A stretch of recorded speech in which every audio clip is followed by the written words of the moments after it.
Salut la Boost Nation, bienvenue sur French Boost TV, troisième et dernière vidéo de la série de bilan joueur par joueur pour cette saison. Donc cette fois-ci on va s'intéresser à vraiment ce qui va être le cœur de l'équipe pour l'année prochaine et probablement les prochaines saisons pour la plupart d'entre eux. Le seul souci c'est que ça regroupe 5 joueurs et ils ont tous comme point commun qui est un petit peu emmerdant d'avoir eu pas mal de soucis physiques, des blessures, des petits pépins par-ci par-là. Euh, donc, bon, Zach Lavine, pas plus que ça. Il a raté quelques matchs, deux par-ci, deux par-là. Pas de gros soucis, pas de grosses blessures, pas d'opération, rien. Mais il a quand même manqué 19 matchs sur l'ensemble de la saison avec des tendinites au genou, etc. Au niveau des chevilles aussi. Euh, Ceci dit, sa saison a quand même été assez intéressante, même si contrastée. Il a quand même débuté avec des cartons offensifs. Bon, après, sans Markkanen, sans Portis, sans Chris Dunn, il avait beaucoup plus de ballons en attaque, c'est normal. Mais bon, 4 matchs de suite à 30 points minimum pour débuter la saison, c'était plus vu depuis Jordan, quoi.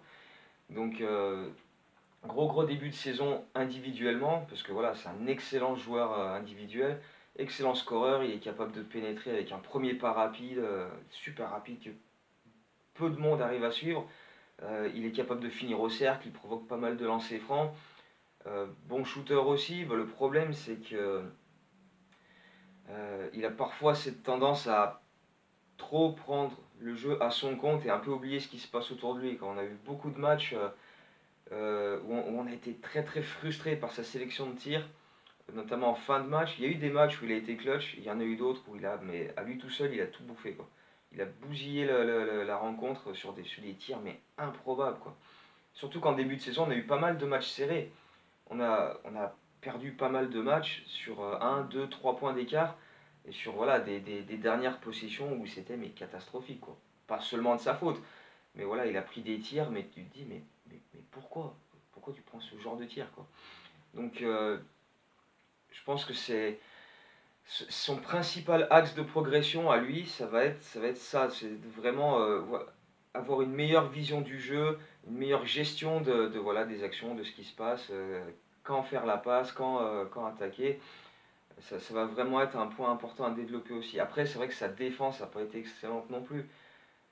Avec les qualités athlétiques il peut être un bien meilleur défenseur que ça, mais tu as l'impression qu'en défense, il se repose, quoi. Et puis, il place personne, il donne pas de la voix, etc.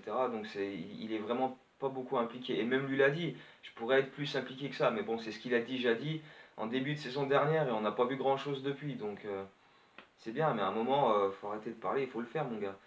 Donc, ça va être, voilà, l'axe de progression pour lui, c'est d'être plus concentré sur ce qui se passe, avoir une meilleure vision du jeu et défensivement essayer d'être un peu plus vocal, être un peu plus concerné, quoi. Parce que, parce que sinon ça va être compliqué. Même s'il a de bons défenseurs autour de lui, mais à un moment faut qu'il arrive à être un peu plus altruiste et un peu plus concerné par ce qui se passe autour de lui. Et pour ça, il peut prendre exemple sur Otto Porter, par exemple. Parce que, donc lui aussi, il a eu des petits soucis par-ci par-là. Il a raté 2 matchs, 3 matchs. Des problèmes de dos, des problèmes à l'épaule. Mais voilà, depuis du moment où Otto Porter est arrivé, c'était tellement plus fluide dans le jeu des Bulls. Parce que voilà, justement, Porter, c'est un peu l'opposé de Lavine. Le mec force rien, il laisse le jeu venir à lui. Hop, s'il est démarqué, il prend le tir. S'il voit quelqu'un sous le cercle, il lui file la balle. Pas de problème avec Porter, il est pas là, il faut que je prenne tant de tirs, voilà, parce que je suis le meilleur joueur, etc. Il a vraiment été un élément important de la fin de saison pour voilà, solidifier le collectif, faire en sorte que tout le monde soit impliqué. Et il aura vraiment un énorme rôle à jouer l'an prochain. Donc espérons que ces petites blessures qu'il a eues à droite à gauche, ça soit vite mis de côté et qu'il puisse voilà, faire une saison complète. Parce qu'il aura un bon rôle de mentor pour les jeunes, et notamment nos deux ex-rookies, euh, Wendell Carter Jr. et Chandler Hutchison. Parce qu'en plus, les deux, c'est quand même pas de bol, ils n'ont pas pu jouer avec Porter Jr. jusqu'ici. Parce que la saison de Carter Jr. s'est arrêtée quand il s'est fait opérer du pouce, c'était mi-janvier à peu près. Et Chandler Hutchison, il s'est blessé genre une semaine, 2 semaines derrière. Au départ, il devait manquer quelques semaines parce que c'était un souci à l'orteil. Et puis à chaque fois, c'était oh, il sera réévalué dans 2 semaines, oh, il sera réévalué 2 semaines après. Et puis au final, bah, il n'est pas revenu, quoi, parce que même les Bulls ont dit c'est une blessure bizarre, on ne sait pas trop ce que c'est. Euh, enfin bref, c'était un peu particulier. Mais bon, donc voilà, ils n'ont pas pu jouer avec Otto Porter Junior jusqu'ici. Mais sur ce qu'ils ont montré, tous les deux, sur le temps de jeu qu'ils ont eu cette saison, ils ont quand même montré de belles promesses pour la suite. Wendell Carter Jr., il a débuté dans le 5 et tout de suite, il a eu un impact en défense, quoi. Le mec est tellement euh, focus à ce niveau-là, tu vois, il a un excellent placement, il lit bien le jeu adverse, il voit, tu vois, il arrive à anticiper les cuts, etc. Et puis il est mobile, il est rapide, tu vois, les déplacements latéraux qui lui permettent, voilà, si jamais il y a un petit retard, hop, il est capable de rattraper et de combler parce qu'il a des qualités athlétiques de ouf.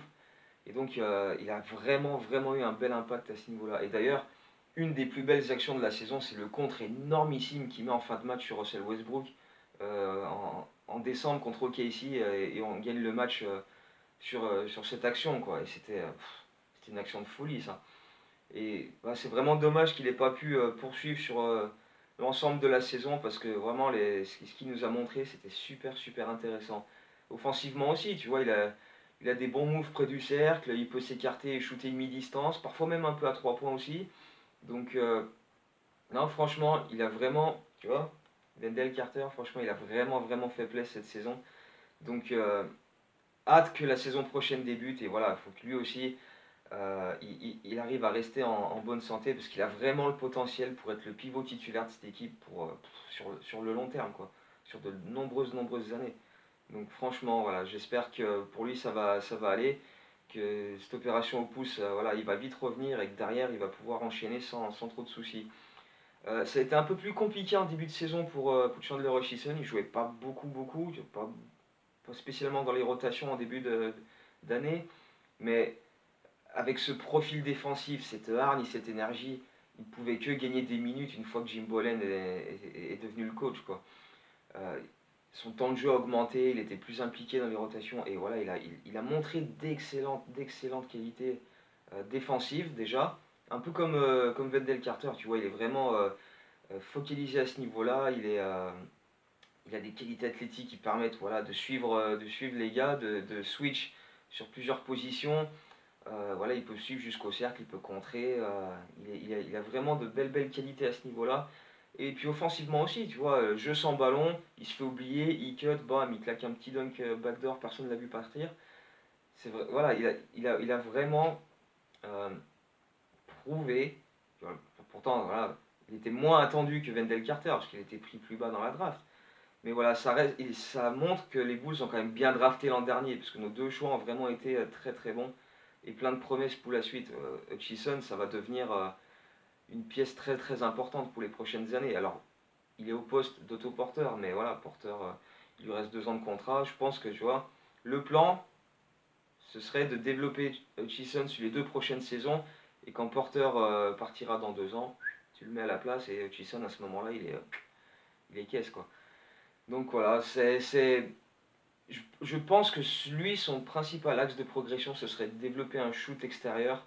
Parce que c'est pas spécialement un excellent shooter. Il est capable d'attaquer le cercle, de provoquer des lancers. Mais après, quand il s'éloigne, il a un peu plus de difficultés. Donc je pense que développer un shoot, ça lui permettrait d'être vraiment plus à l'aise sur le parquet et d'avoir plus de responsabilités.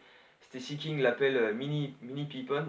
C'est vrai qu'il y a des similitudes dans le jeu. Alors forcément, on va pas commencer à dire ça va devenir le prochain Scotty. Mais c'est vrai que dans le jeu, tu vois, dans son impact défensif, dans son jeu offensif, une fois qu'il aura un shoot de loin, les comparaisons seront vraiment sympas. Même si voilà, personne ne s'attend non plus. Ce serait bien, mais je pense pas que voilà, Hutchison va taper une carrière à la Pippen. Ce serait quand même improbable, mais bienvenu. Franchement, je pense que personne va pleurer du côté de Chicago si ça arrive, c'est clair. Et puis bah voilà, il reste la pièce maîtresse, Lauri Markkanen. Lui aussi, hein, voilà, comme je disais, hein, tout le monde y est passé cette année. Lui aussi, il a eu son lot de blessures.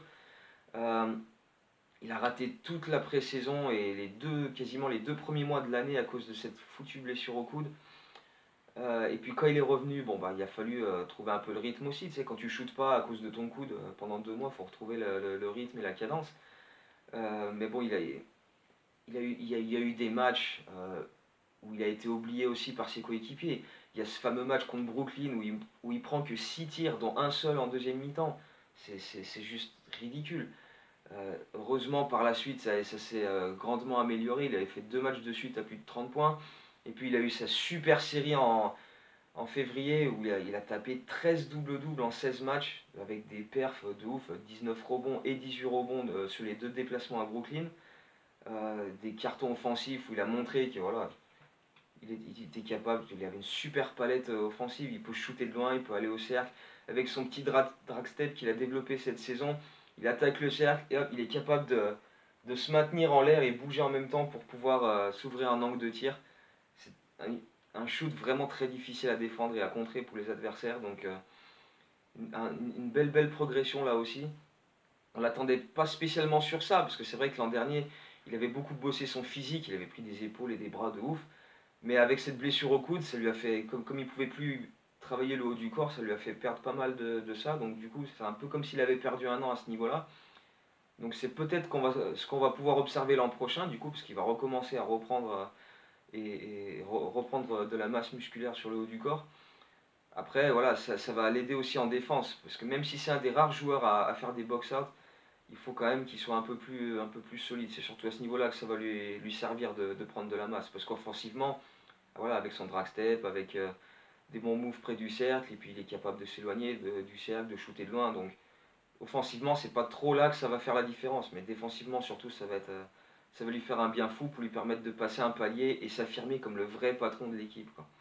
En plus, voilà, même au niveau du leadership, tu vois qu'il a progressé. Rien que la gestion des événements quand il y a eu cette tentative de mutinerie au début, quand Jim Boland était là en décembre, tu vois que le mec c'est déjà un des joueurs piliers de l'équipe, quoi, déjà un cadre, donc, alors qu'il a 22 piges. C'est quand même très rassurant pour la suite. Donc lui, Carter, Hutchison, Lavine et Porter, franchement sur les 2 prochaines saisons, je dis les deux parce que Porter il a que 2 ans de contrat, mais voilà, sur les prochaines années, c'est quand même vraiment un groupe très intéressant à développer, qu'il va falloir bien entourer, parce que c'est vraiment prometteur. Alors après, Jim Boland sera le coach. La plupart des joueurs ont dit qu'ils ont beaucoup aimé ce qu'ils ont appris de lui cette saison et qu'ils voulaient continuer avec lui, donc c'est positif aussi. Ça montre qu'il y a quand même une certaine unité, donc beaucoup de positifs pour la saison prochaine. On va voir ce que la draft va donner, ce que la free agency va donner évidemment. Mais voilà, ces 5 joueurs-là, plus Boylen, que les joueurs ont l'air de bien aimer maintenant, alors qu'au départ c'était pas gagné.